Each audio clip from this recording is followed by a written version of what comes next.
अस्सलाम वालेकुम दोस्तों, मैं हूं खालिद रज़ा और आप देख रहे हैं रज़ा इलेक्ट्रॉनिक्स यूट्यूब चैनल। दोस्तों, आज की इस वीडियो में हम डंकी पंप की रिपेयरिंग पे बातचीत करने जा रहे हैं। जैसा कि हमारे पास एक यहाँ पे बेरिंग वाला डंकी पंप है जिसमें एक डीसी मोटर लगा हुआ है। तो पहले हम इस डंकी पंप को चलाएंगे इस मोटर के ज़रिए और इसके प्रेशर को चेक करेंगे और देखेंगे इसमें क्या फॉल्ट है, और फिर उस फॉल्ट को दूर करने के तरीक़ार पे आपसे डिस्कस करेंगे। दोस्तों, जैसा कि हमने इस मोटर को ऑन कर दिया है और जैसा कि आप देख सकते हैं ये छोटे से बैटरी पर ये मोटर चल रही है। और यहाँ पे अगर हम देखते हैं तो मैंने पहले भी कई वीडियो में बताया है कि पंप के प्रेशर को चेक करने का तरीका यही है कि पहले आप यहाँ पे पानी डालें और पानी डालने के बाद जब आप यहाँ पे हाथ लगाएंगे ये आपकी जिल्द को अपनी तरफ खींचेगी। जैसा कि इसमें पानी डाला जा रहा है, क्योंकि अक्सर टैंकी खुश्क होने की वजह से भी पानी नहीं खींचती है, तो इस वजह से पहले हम पानी डालेंगे। जैसा कि यहाँ से पानी गिर रही है, इसके टैंकी में पानी पहुँच गया है। ये देखिए मैं हाथ को यहाँ पे टच कर रहा हूँ तो ये मेरे हाथ के जिल्द को अपनी तरफ नहीं खींच रही है। इसका मतलब ये है दोस्तों कि इसके पंपिंग के सिस्टम में कोई ख़राबी है। तो अब हम इसके टैंकी को खोलेंगे और चेक करेंगे कि इसके अंदर क्या फॉल्ट है। दोस्तों, डंकी पंप पानी न खींचे तो इसकी कई वजूहात होती हैं। तो बाज़ औक़ात बोकियों का मसला होता है, तो हम सबसे पहले इसे चेक करने के लिए इसके जो ऊपर का ये टैंकी आप देख रहे हैं इसे खोलते हैं। तो यहाँ पे 4 बोल्ट लगे हुए होते हैं। इन 4 बोल्ट को अगर हम खोलते हैं तो ये टैंकी ऊपर की तरफ उड़ जाती है और फिर इसके वाल प्लेट वगैरह हमें नज़र आने लगते हैं और नीचे जो बोकियाँ हैं वो भी हमें नज़र आती है कि वो सही हैं या ख़राब है। दोस्तों, इससे पहले भी डंकी पंप की मुकम्मल रिपेयरिंग पे मेरी वीडियो मौजूद है, लिंक आपको डिस्क्रिप्शन में मिल जाएगा। जैसा कि हमने इसके टैंकी को खोल दिया है और ये चारों बोल्ट आप देख सकते हैं यहाँ से उठ गया है। तो अब हम इस टैंकी को ऊपर उठाएंगे। दोस्तों, जैसा कि यहाँ पे इसके टैंकी को खोल दिया गया है और यहाँ पे इसके वाल प्लेट वगैरह हमें बिल्कुल सही नज़र आ रहे हैं, यानी इसके वाल भी सही हैं, वाल प्लेट भी सही है। तो अब हम इसके बोकियों को खोल के उसे चेक करेंगे। बोकी खोलने के लिए हमें इन 2 बोल्ट को खोलने होते हैं जो कि हमने खोल दिए हैं। दोस्तों, यहाँ पे आप देख सकते हैं कि बोकी के किनारे बिल्कुल सही बने हुए हैं, बोकी बिल्कुल नई नज़र आ रही है हमें, यानी बोकी में कोई ख़राबी नहीं है, इसकी बोकियाँ बिल्कुल सही है। फॉल्ट बोकियों का नहीं है, कोई और फॉल्ट है। तो हमें उस फॉल्ट को ढूंढना है। पहले हम इन बोकियों के टक्कर प्लेट को दोबारा से लगा के इसे बंद कर देंगे। दोस्तों, किसी भी चीज़ को बनाने के लिए सबसे पहले उसके फॉल्ट को ढूंढना होता है। जैसा कि इसमें हमें कोई फॉल्ट नज़र नहीं आ रहा है, इसकी बोकियाँ भी सही हैं और जैसा कि हमने वाल प्लेट को पहले ही चेक कर लिया, ये बिल्कुल सही है। तो आया क्या वजह है जो ये पानी नहीं खींच रही है। जैसा कि अगर हम इसके टैंकी के ऊपर वाले हिस्से को देखें तो ये भी हमें बिल्कुल सही नज़र आ रहा है। ये आप देख सकते हैं, ये बिल्कुल टैंकी हमें हर तरह से ओके नज़र आ रहा है। तो अब क्या मसला हो सकता है, तो यहाँ पे इस पैकिंग को हम देखते हैं। तो ये देखें, ये पैकिंग फटा हुआ है, ये बीच से ये पैकिंग फटा हुआ है। इस तरह से ये लगा हुआ था तो हमें देखने में बज़ाहिर ये बिल्कुल सही नज़र आ रहा है, लेकिन जब हम इसे इस तरह से निकाल रहे हैं तो पता चल रहा है ये पैकिंग फटी हुई है। तो इसकी वजह से ये शायद पानी नहीं खींच रही है। तो अब हम इसकी जगह नई पैकिंग को लगाएंगे और उसके बाद दोबारा से इसे फिट करके देखेंगे कि क्या पोजीशन है। और मेरा अंदाज़ा यही है दोस्तों कि इसी पैकिंग की वजह से ये मोटर जो है अपनी वर्किंग सही नहीं कर रही थी, पानी नहीं खींच रही थी। क्योंकि इसमें जैसा कि मैं बता चुका हूँ कि वाल प्लेट को हमें चेक करना होता है और वालों को चेक करना होता है और बोकियों को चेक करना होता है। ये तीनों चीज़ें बिल्कुल सही है। फॉल्ट हमें यहाँ पे नज़र आ रहा है, तो हम इस पैकिंग को चेंज कर देते हैं। यहाँ पे ये एक मैंने दूसरा पैकिंग लिया है, तो ये पूरा सेट मिलता है 50 रुपये का।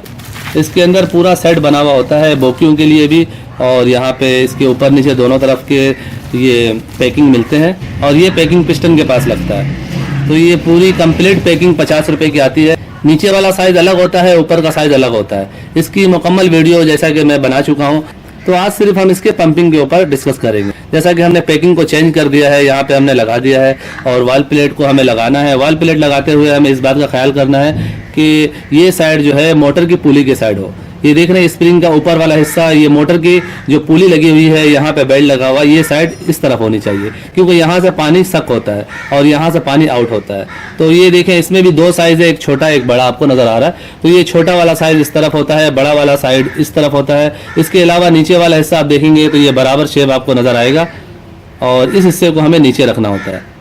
तो आप ये देख लें, ये बिल्कुल ये छोटा और बड़ा खाना बना हुआ है। तो छोटे बड़े खाने वाले साइड को ऊपर रखा जाता है और ये देखें, ये खाने को अगर आप देखेंगे तो ये दोनों बराबर आपको ये खाने नज़र आएंगे। तो इस हिस्से को हमें नीचे रखना होता है और मोटर की पुली के साइड पे स्प्रिंग का वो हिस्सा ऊपर होता है। और इसका जो कैप होता है वो नीचे की तरफ होता है, और जहाँ से पंप आउट करता है उस साइड पे ये कैप वाला हिस्सा होता है। तो अगर हम इधर से इसे इस तरह से लगाते हैं तो पानी यहाँ से सक होगी, अगर हम इसे इस तरह से पलट देंगे तो पानी यहाँ से सक होना शुरू हो जाएगी। इसे लगाने से पहले हमें पैकिंग को सही तरह से देखना है कि अपनी जगह पे सही पोजीशन में बैठ जाए, और उसके बाद हमें इस तरह से इसे रख देना है। अक्सर लोग वाल प्लेट को इस तरह से भी फिटिंग कर देते हैं और फिर उनका पानी नहीं खींचता। बाज़ लोग ये नीचे वाला हिस्सा को ऊपर कर देते हैं, जैसा कि अभी मैं कर रहा हूँ। ये देखिए, ये नीचे वाले हिस्से को मैंने ऊपर कर दिया, तो उस सूरत में भी पानी नहीं खींचता है। वाल प्लेट लगाते हुए जिन बातों को अभी मैंने बताया है, इन बातों को आप मद्देनजर रखेंगे तो आपके वाल प्लेट जो है वो सही तरह से फिट हो जाएगा। और ये हमें बराबर में बिल्कुल लगाना होता है। और उसके बाद हम ये देखें, टैंकी लगा रहे हैं। टैंकी में भी एक साइड बड़ा है और एक साइड छोटा है, तो छोटे वाले साइड को हमें जहाँ पे स्प्रिंग नज़र आ रहा है इस साइड पे रखना होता है। अगर हम बड़े वाले साइड को इस तरफ रख देंगे तो भी मोटर पानी नहीं खींचेगी। तो इसका तरीक़ेकार बिल्कुल ही आसान है। ऐसे आप देखेंगे तो आपको साफ नज़र आएगा कि एक साइड में ये छोटा खाना बना हुआ है, एक साइड में बड़ा खाना बना हुआ है। इसके अलावा टैंकी की रखने का एक ये भी पहचान है कि आप देखेंगे ये इसका जो मोनोग्राम है वो आपको सीधा आपकी तरफ होगा, यानी आप जब सामने बैठते हैं तो ये मोनोग्राम आपको सामने की तरफ नज़र आएगा। और अगर आप इसे उल्टा लगा देंगे तो ये मोनोग्राम पीछे चला जाएगा। जैसा कि ये इसका पैकिंग इसमें लगा हुआ है तो मैं इसे निकाल के यहाँ पे लगा देता हूँ, क्योंकि ये पहले से निकल गई है। अगर ये इसमें चिपकी हुई रहती तो फिर मैं इसे नहीं निकालता। तो बहरहाल यहाँ पे मैंने इसे सेट कर दिया है और ये मैं इसे इस तरह से रख रहा हूँ। ये आपने बिल्कुल बराबर रखना है और रखने के बाद हिलाना नहीं है। अगर आपने ऐसे ऐसे हिला दिया तो ये प्लेट आगे पीछे हो जाएगा, फिर दोबारा से आपको खोलना पड़ेगा। प्लेट को बिल्कुल तवाज़न के साथ एक बराबर फिक्स एक जगह पर सेट करके और इस पैकिंग को भी एक जगह पर रखिए और आराम के साथ इसे रख देना है।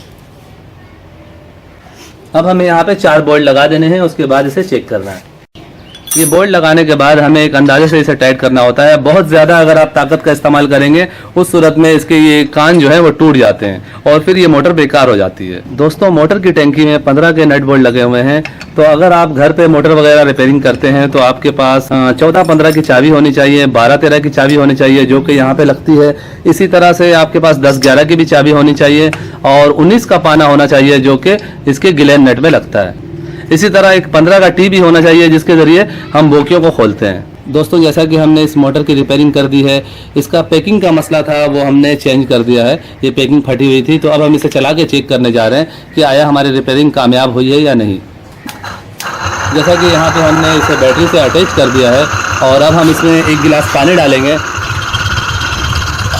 दोस्तों, जैसा कि हमने 1 गिलास पानी डाल दिया है। दोस्तों, पहले ये मोटर हमारी हथेली की जिल्द को अपनी तरफ नहीं खींच रही थी।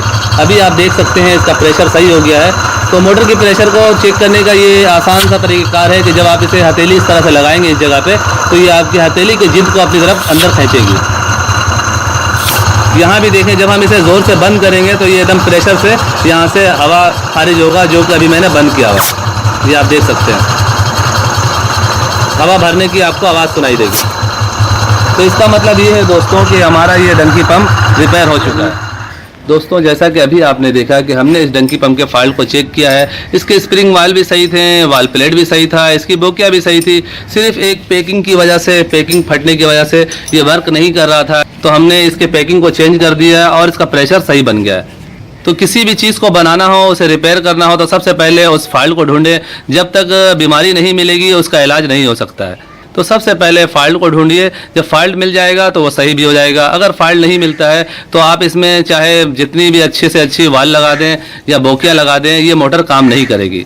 मैंने अक्सर देखा है कि लोग मुझी से ख़रीद के वाल प्लेट और स्प्रिंग वाल वगैरह, बोकियाँ वगैरह नहीं डाल देते हैं, फिर भी मोटर जो है प्रेशर नहीं बनाती है और फिर वो परेशान होते हैं। फिर दोबारा से वो मोटर लेके मेरे पास आते हैं तो कभी वाल प्लेट उल्टा लगा हुआ होता है, कभी मोटर के अंदर छोटा सा कोई कचरा फंसा हुआ होता है या फिर कभी पैकिंग फटी हुई होती है। इस तरह के फॉल्ट देखने को मिलते हैं। तो जब भी किसी चीज़ को रिपेयर करना हो तो सबसे पहले उसके फॉल्ट को ढूंढें और उसके बाद उसकी रिपेयरिंग करें। सो फाइनली दोस्तों, मेरी आज की ये वीडियो यहीं तक थी। वीडियो के बारे में कमेंट सेक्शन में अपनी कीमती राय ज़रूर दीजिएगा। वीडियो को लाइक भी कर दीजिएगा, दोस्तों को भी शेयर कीजिएगा। चैनल में नए हैं तो चैनल को सब्सक्राइब करके बेल आइकन भी दबा दीजिएगा। अपना बहुत सा ख्याल रखिएगा, अपनी दुआओं में याद रखिएगा। मिलते हैं नेक्स्ट वीडियो में। अल्लाह हाफिज़।